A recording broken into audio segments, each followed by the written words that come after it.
HBCUs matter too.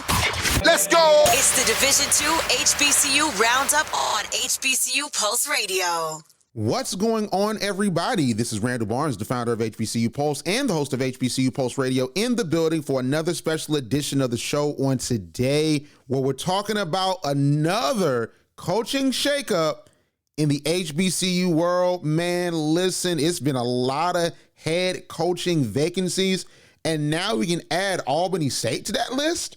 Head coach Gabe Gardina is leaving the SIAC to rejoin the Big South. He's going to Charleston Southern University in North Charleston, South Carolina.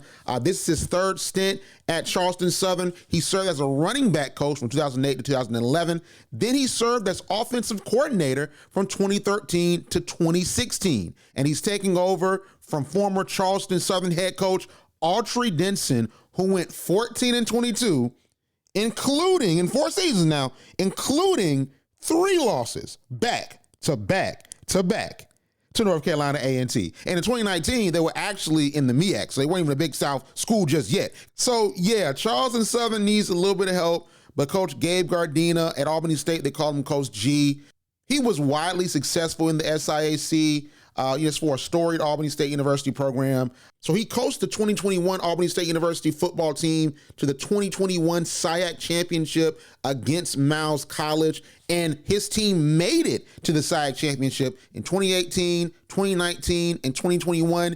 He went undefeated in conference in 2021. No one could beat him as far as the teams on the schedule, especially the teams that are in the SIAC East. And here's the thing, he coached a dominant defense because that 2021 Albany State University team only allowed 1 touchdown from a SIAC opponent that whole entire season.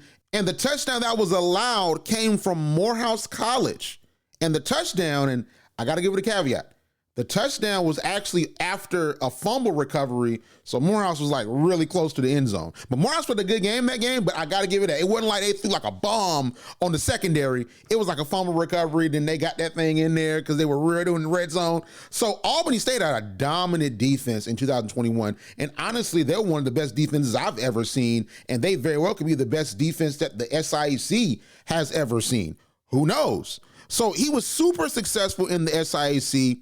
His first win as head coach was against Valdosta State University. And if you guys listen to HBCU Pulse Radio, if you guys have listened to the SIAC space that we do, man, I cannot stand Valdosta State University. I don't have a problem with them in reality, but on the football field, oh my gosh, they are a thorn in my side. They are my real rival because they always beat HBCUs.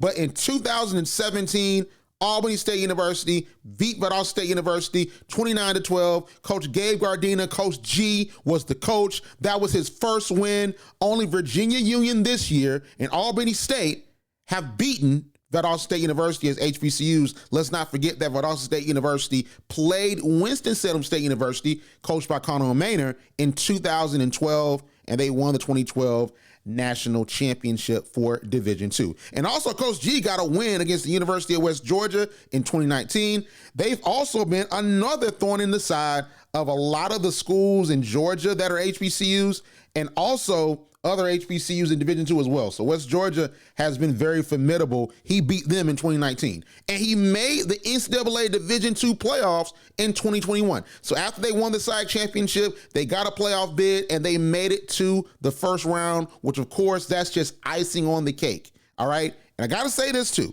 You got to keep it 100. He was 4-1 against my alma mater, the Valdosta State University. I got to say it. He beat us 2017, 2018, 2019, came back, beat us 2021, but we got him on the way out, though. We got him on the way out. Shout out to Coach Sean Gibbs and the crew.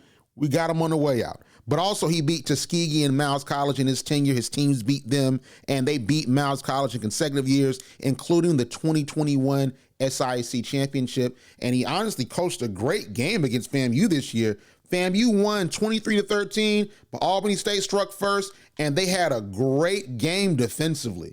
Just saying. So he's really a good coach. I think he'll be amazing at Charleston Southern. And I want you all to not get it twisted. The Albany State University job is a storied job.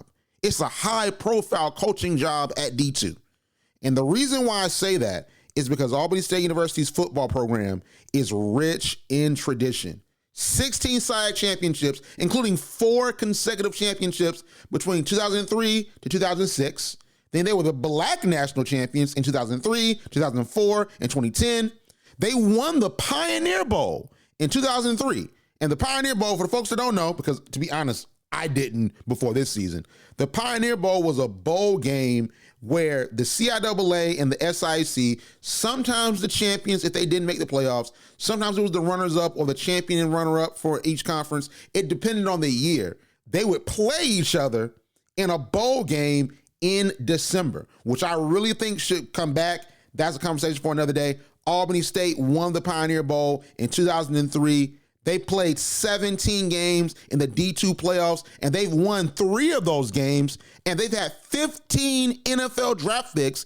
So Albany State has a storied tradition. So I don't want anybody to think this is a scrub job or this is a step down. Albany State is one of the best HBCU football programs in the nation. Honestly, they have an argument with Tuskegee as the best D2 HBCU football program, period. And they've been perennial contenders for years. So it's not like anybody's coming into a bad job or a rebuild type of job. This is a job where you honestly can get immediate success, because even before Gabe Gardina came in 2017, Albany State was winning, making the playoffs, winning championships, getting players into the NFL draft. So I'm interested to see what Albany State does in this position.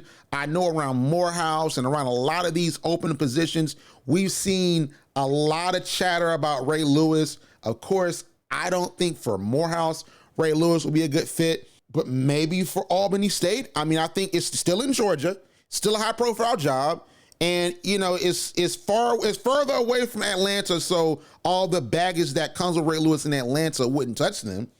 I mean, I wouldn't be mad at a Ray Lewis at Albany State. I would only be mad during the Fountain City Classic when they play Fort Valley.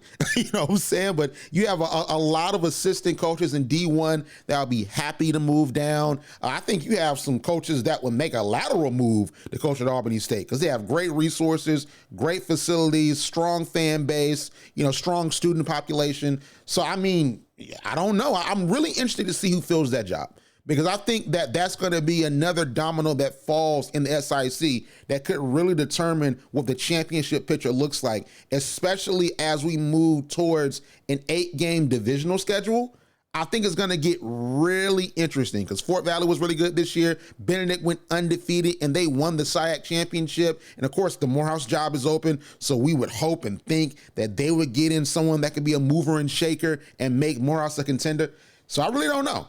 So we got to stay tuned and stay locked in. I'm going to definitely keep updated on this. I'm going to keep you all updated. But the SIAC Division II is getting interesting. You have 3 head coaching vacancies: Albany State, Morehouse, and Kentucky State. So it's going to get really interesting. But congratulations to Coach G, Gabe Gardina. I know he's going to be amazing at Charleston Southern. Thank you for all you did at Albany State University. As a Fort Valley alum, you beat us. But congratulations to you. You did an amazing job. You developed some amazing players and some amazing young men. And I can't wait to see what he does at Charleston Southern, man. So shout out to him and shout out to Albany State, because Albany State's going to go up. I'm not going to hold you. They're going to go up, and it's going to be great for them. And I'm excited to see a strong, Albany State University team to continue to contribute to an amazing conference in the SIAC, because we have amazing, great football. But thank you so much for tuning in. Make sure to follow HBCU Pulse on Instagram at HBCU Pulse, and also on YouTube. Just type in HBCU Pulse, you'll find us. Also, you can follow us on Twitter and TikTok at the HBCU Pulse, and you can watch the HBCU Pulse channel 201 on HBCU League Pass Plus. And you can subscribe to our podcast feed, HBCU Pulse Radio, on Apple Podcasts, Spotify, iHeartRadio, and wherever you get your podcasts. And we have a big announcement coming up soon. But thank you so much for tuning in. And as always, we'll see you on the other side. Like what you hear? Yeah. Subscribe to HBCU Pulse Radio on Apple Podcasts, Spotify, or wherever you get your podcasts. Also, head to HBCUPulse.com to stay up to date on what's going on in the HBCU community. Thank you for listening to HBCU Pulse Radio.